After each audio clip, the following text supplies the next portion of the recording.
NM news में आपका स्वागत है दोस्तों। मैं हूं आपके साथ वीरेंद्र सोनी। दोस्तों मैं हरियाणा हिसार के बरवाड़ा में हैं और बरवाड़ा के सिटी पार्क में राजीव दीक्षित स्वदेशी संस्थान द्वारा राजीव दीक्षित जी की जयंती मनाई जा रही है। हवन यज्ञ करके और उनका कार्यक्रम शुरू है। आइए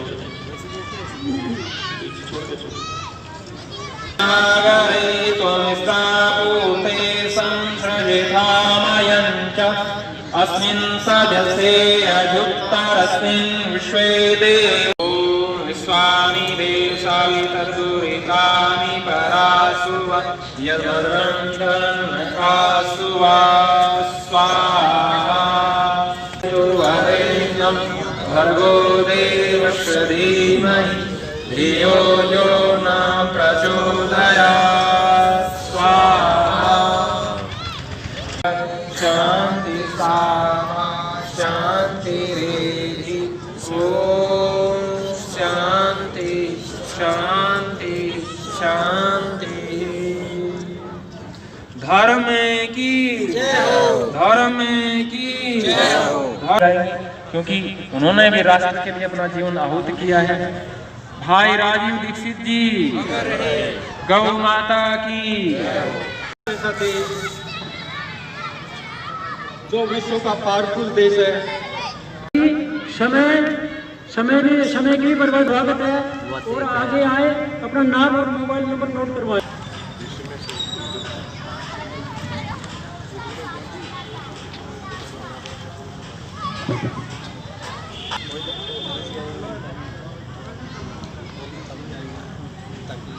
अपने को पता लगे आप भी लो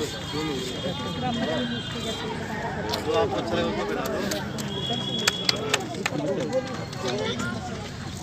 हमारे घर से शुरुआत होती है और घर में महिलाएं विशेष करके रसोई घर में रहती है। रसोई घर को महिलाएं संभालती है, तो पुरुष तो बाहर का काम संभालते हैं। अब जैसे खाना बना के दोगे वो वैसे खा लेते हैं। तो इसलिए मैं मोहित आर्य जी को मंच पर आमंत्रित करता हूँ। मंच भी आए मोहित आर्य जी से निवेदन करूँगा, क्योंकि कुछ गर्मी भी हो रही है, लोग जाने का आतुर भी है।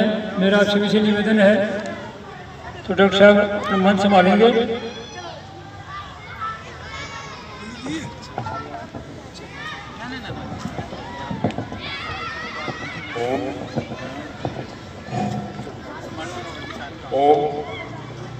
मैं आता हूं तो जीवन बदलेंगे। राजीव भाई ने यही किया था। 10 साल हो गए हैं उनको गए हुए। मैंने अभी तक कोई व्यक्ति ऐसा नहीं देखा जो गांव-गांव शहर प्रचार करता हो। केमिकल इस्तेमाल करते हैं। एक स्टडी में बाहर आया है, एक पुरुष हर रोज 6 से 8 केमिकल का इस्तेमाल करता है। 6 से 8। उस जानवर को अब 6 महीने तक ना नहाओ तो क्या होगा? मैल की परत जमेगी। जो क्रांतिकारियों को जब वो जेलों में बंद थे, जब शहीद भगत सिंह, बलिदानी भगत सिंह जेलों में बंद थे, तो उनको दिया जाता था एल्यूमिनियम के बर्तनों में खाना कि उनको टीबी की बीमारी हो, उनको फेफड़ों के इन्फेक्शन हो, उनको डायबिटीज की बीमारी हो, ये उनको दिए जाते थे। आज सबके घरों में एल्यूमिनियम के बर्तन है। डायबिटीज होने ही वाली है, बच्चे को फेफड़ों की बीमारी होने ही वाली है अगर उसमें बनी हुई दाल खाएगा, सब्जी खाएगा। ये सब चीजें वैक्सीन में डलती हैं। वैक्सीन, कोई भी वैक्सीन बनती हो, एक और चीज डलती है उसमें, थिम्रोसेल। थिम्रोसेल पता है क्या होता है? इस दुनिया में आदमी के लिए जो सबसे बड़े जहर हैं वो है, उसमें दूसरे नंबर का जहर आता है पारा। सभी जानते होंगे पारा के बारे में, तो मरकरी। बच्चे को दिमाग की बीमारी थी, उसके बाद उन्होंने वैक्सीन लगाने शुरू कर दी। अमेरिका में हर बच्चे को लगभग 50 वैक्सीन लगते हैं। उसके बाद अब वहां पर हालात ये हैं कि हर 250 में से एक बच्चे को दिमाग की बीमारी है। ताकि पता लगे इसमें कुछ है, वैसे कुछ मिलेगा नहीं। ठीक है। दूसरी चीज़, गाय का घी डालोगे तो धीरे धीरे साफ होना शुरू हो जाएगा छाती तक का एरिया। तो अपने आप ये जो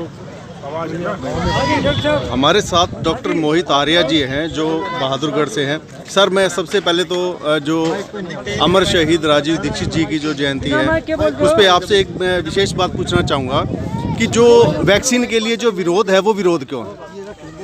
देखिए, वैक्सीन का विरोध इसलिए है कि आप अपने घर में कुछ भी लेकर आते हैं जी, तो आप उस चीज़ के बारे में जानने का आप राइट रखते हैं। राइट मतलब आपका ये राइट है कि आप उसके बारे में जाने उसमें है क्या जी। तो मैं ये कहता हूँ कि पहले जो है लोगों को ये बताया जाए ये किससे बनती है, इसमें क्या क्या होता है और वो कितना नुकसान है और कितना फ़ायदेमंद है जी। सिर्फ इसी चीज़ पर हमारा विरोध है। अगर वो नुकसानदायक नहीं है और उसमें अगर ये बताया गया है कि इसमें ये चीज़ डली हुई है तो लोगों के पास राइट होना चाहिए कि वो लगवाएं या ना लगवाएं। मतलब मैंडेटरी वैक्सीनेशन नहीं होना चाहिए। तो मात्र आप 500-700 लोगों पर क्लिनिकल ट्रायल करके करोड़ों लोगों को नहीं दे सकते वैक्सीन। या तो आप क्लिनिकल ट्रायल उस लेवल पर कीजिए कि आप करोड़ों लोगों को वैक्सीन दे सकते हैं, ताकि पता चले कि मान लीजिए कोई हार्ट का पेशेंट है उस पर इसका क्या इफेक्ट रहेगा, कोई डायबिटीज़ का पेशेंट है उस पर इसका इफेक्ट क्या रहेगा, और जो महत्वपूर्ण बात इनमें डलते क्या क्या है। जैसे अब बात आ रही है 5 लाख शार्क मारी जाएंगी इनके लिए, तो वो क्यों मारी जाएंगी लोगों को बताया तो जाए। उसके बाद लोगों को चुनने दो कि वो लगवाना चाहते हैं या नहीं। इसमें इसके लिए धैर्य सबसे जरूरी होता है हर चीज़ में। सुदेश जी, पिछले 2 घंटे से आपने ये सुना है, आपको क्या लग रहा है? सर बहुत अच्छा लग रहा है और वास्तव में देखो आज हमें अपने वर्तमान परिवेश में बदलाव की आवश्यकता है जी। कमाल की बात जी, आप इधर दिखने वाले हमारे मित्र हो, आ जाओ जी, आ जाओ।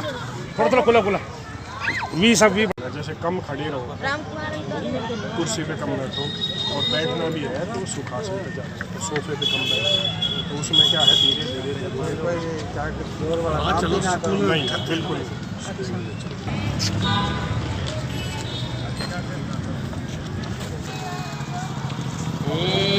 दूसरा हाथ नीचे नहीं लगाएंगे, दूसरा हाथ आप पिएंगे तो दूसरा हाथ भी जूठा हो जाएगा। दूसरा हाथ इसको दाएं हाथ से दूर रखेंगे, उसको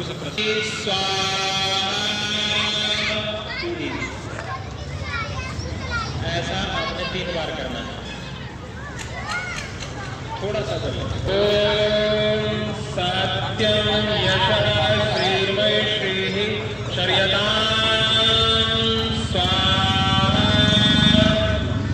जिस हाथ से आपने जल दिया है एक बार उस हाथ को आपने अच्छी तरह